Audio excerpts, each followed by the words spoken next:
Yanında oturup 4 nəfər kişilər, o yandadır almayana. Kişiliğimi ben sana göstereceğim, saklamayırsan kalacak.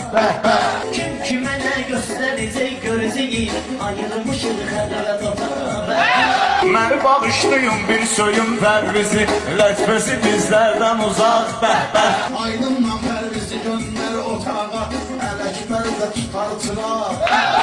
Kirmən gəlir bülbülə Pərviz, kişini qoyub başına papaq.